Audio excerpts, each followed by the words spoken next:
Hello guys, good morning again. Ayan, hello everyone. Welcome again to my channel. Laguna guys, ang Laguna ng ating alugbati. Oh. Super lago ng ating gulay na alugbati. Ayan na guys. Oh. Grabe, lago no. Basta kailangan araw-araw dinidilig lang siya. Huwag lang mababad sa tubig yung puno niya, yung ugat niya, para hindi mamatay. Pero pag padilig-dilig lang siya, ayan, lumalago siya ng todo. Ayan. Dahil tayong panggulay guys. Yan. Lumago siya hanggang dun sa kabila. Kabilang sa looban ng bakod. Ay guys oh. Lago. Super lago guys. Hanggang sa taas oh. Yung mga talbos niya oh. Yan. Daming talbos guys eh. Sagana sa panggulay guys. Panggisa sa sardinas. Panlagay sa sinigang. May halong kangkong yan guys. O yan. May halong kangkong. Bati naman sila oh. Hindi sila nag-aaway. So yung kangkong ko lumalago din guys. Yan. Guys oh, ito yung ating alugbati. Talaga namang plenty sa gulay oh. Sagana sa gulay guys oh. Ang gaganda ng mga talbos niya guys oh. Kita nyo naman. Alagang alaga yan kasi araw-araw dilig. Ayan guys, yung puno nila kasi nasa ilalim nan to. Kaya hindi naiinitan. Kaya malamig ang pinaglalagyan ng puno nila doon sa ilalim. Kaya maganda yung tubo nila guys kapag nadidilig sila. Huwag lang mababad sa tubig guys yung puno nila para hindi mamatay. Pero kung padilig-dilig lang, yun ang gustong-gusto nila. Yan naman, yan, sobrang lago guys. Yan. Yung gustong humingi, yan, hingi na kayo. Yan, para mabuhasan. Kasi habang pinuputulan mo to guys ng talbos, yung ganyan, mga talbos nila, lalo silang lumalago. So magkakameron siya ng mga suwi dito. So lalago na naman sila. Kaya ganyan nangyari guys. Ayan. Sobrang lago nila. Abot na sila dito sa may kulungan ng manok ko. Ayan guys. Gulay-gulay tayo ng ginisang alugbati with sardinas. Pwede nilagay sa sigang to guys. Sinigang na bangus. Masarap yan. Sa mapalengke guys, mahal na yan. Pero dito sa amin guys, ayan, yung gustong humingi, bigyan natin. Ayan. Kasi hindi naman kayang ubusin to eh. Kaya pamimigay natin yung iba.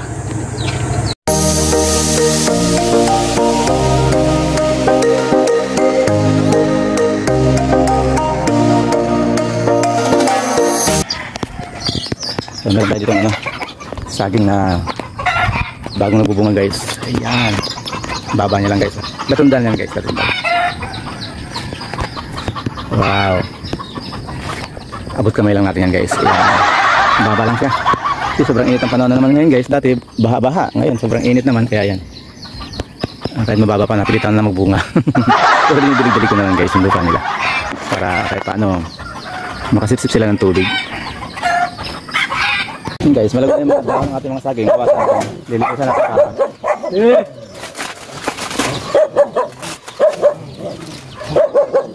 Hindi pa naman yung halaman natin.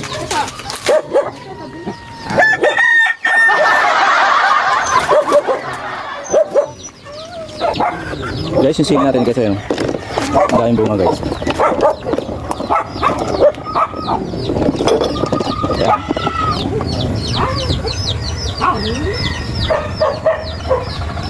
Ayan, dami niya bunga guys. Wow. Ito yung binili natin guys sa palengke. Kasama natin mga talong at okra at sili. Ngayon malaki na guys. Magbubunga na. Bali, mahigit 10 buwan pa lang yan guys. Magto 2 months pa lang pero marami ng bunga. Nilalagyan nila ng tukod. Kasi sa dami ng bunga guys. Ayan. Mabigat na siya na tumba na siya. So kailangan lagyan natin siya ng tukod. Up.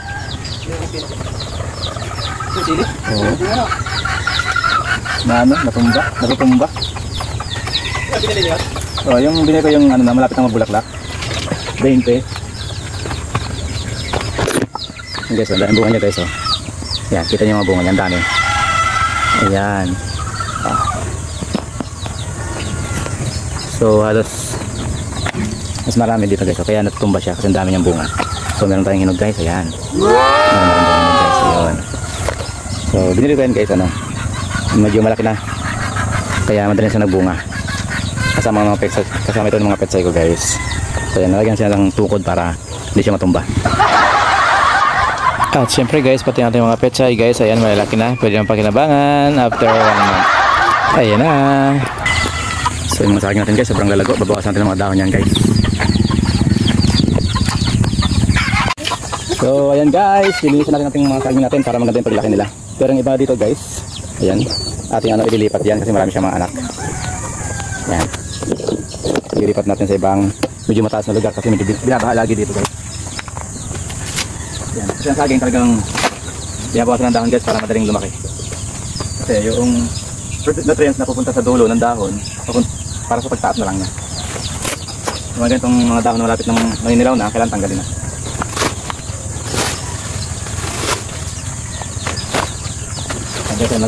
At ito naman patutuyin natin para mga 2 days pwedeng sunugin.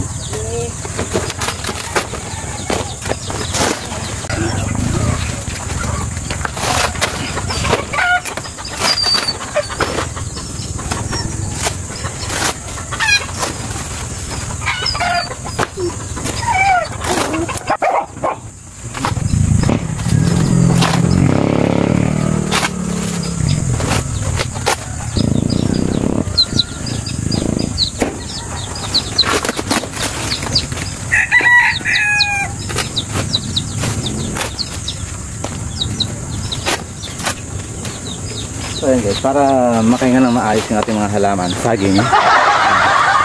Bawasan natin yung mga dahon niya guys, yan. Para medyo lumago-lago pa sila, yung dahon nila. Yan, si maliliit na yun guys, marami tayong ililipat.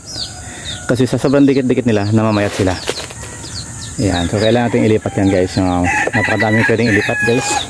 Kung meron lang hihingi naman ganyan guys, ipamimigay ka ng iba, kaya lang iba. Ayaw naman nilang magtanim, ayaw nilang maghukay, kahit bibigyan mo na, ayaw pa rin nila. So, tayo na lang hanap ng lugar na medyo mataas para taniman natin. Ililipat natin yung mga yun guys. After 6 months guys, yung mga ganito, may aanihin ka na after 6 months.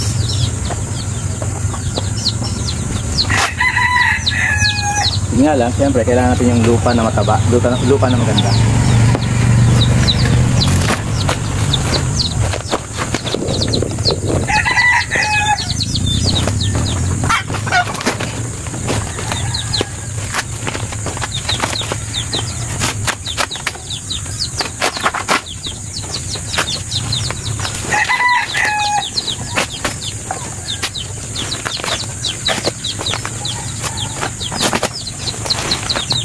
Ito rin guys, marami rin pwedeng ilipat dito.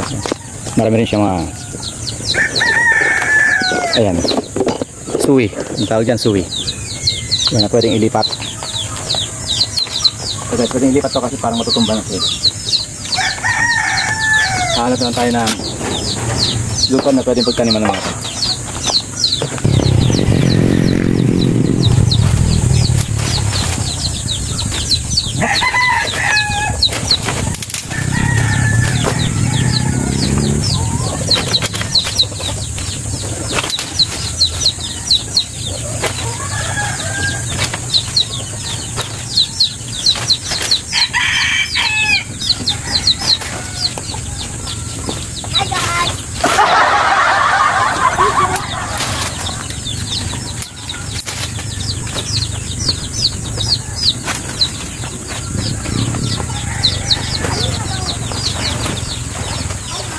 Hi guys, welcome to my vlog. Sige ba? Ha? Pagkain, anong pagkain?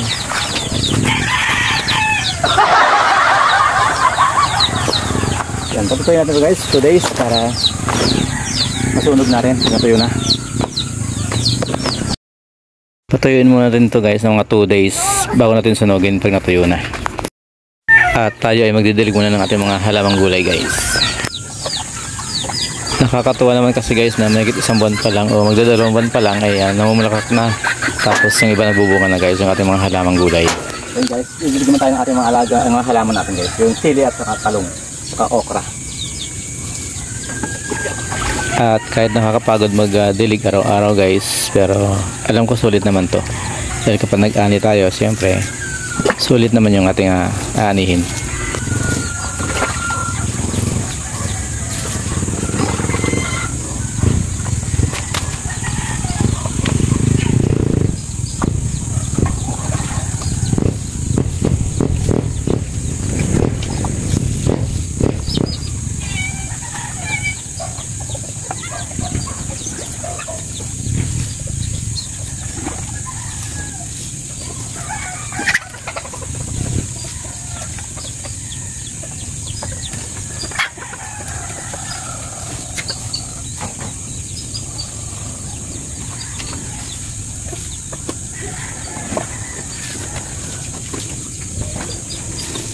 Hello guys! Welcome sa Maynila.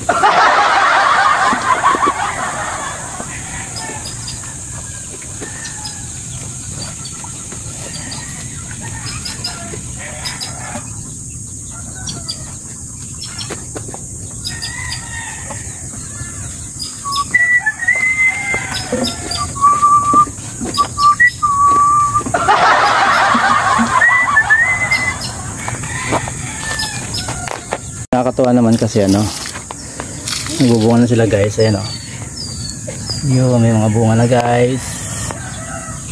Ayan, bali ito yung mahigit 1 month lang nating binili, pero malaki na sila, nagbubulaklak na, then nagbubunga na sila. So ayan guys, mapapakinabangan na natin ang ating mga halamang gulay. So guys, tinan nyo to. Ayan, pati yung talong ko nagbubulaklak na rin guys. Lapit na rin siya magbunga. Ayan, tuyo na yung isa. May bunga ng susunod dyan. Ayan. So, napapakinabangan natin ang ating mga tinanim. Malapit na silang pakinabangan guys. Pero yung sili natin guys, nauna na sila. Ayan may mga bunga na sila guys. Ayun. Wow! Yan ang blessings. Yan, mga namumulaklak na sila guys. Ayan sila guys, nagbubulaklak na. Ayun. Ayun. Ayan guys, so ayan. They are blooming now. Ayan, at nagbubunga na sila. Ayan guys. Blooming na sila. Ayan, konting panahon na lang guys, mapapakinabangan natin ang kanilang mga bunga. Ayan.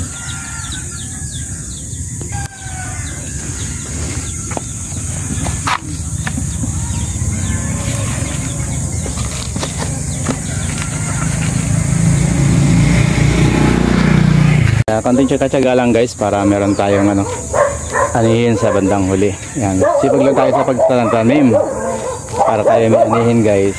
So ayan guys, yung ating mga pinaghirapan mga 1 month na ago. Yan, may git na. Kaya nagbubunga na sila. Magtutumas na sila ngayon guys. Kaya naman blooming na sila. At saka yung iba may bunga na. Yun. Thank you guys for the support sa aking channel. At panabunga ito guys, kaya lang paano hindi ko kayo bigyan. Malayo kayo guys Kaya salamat na lang sa support guys sa aking channel. Thank you. God bless.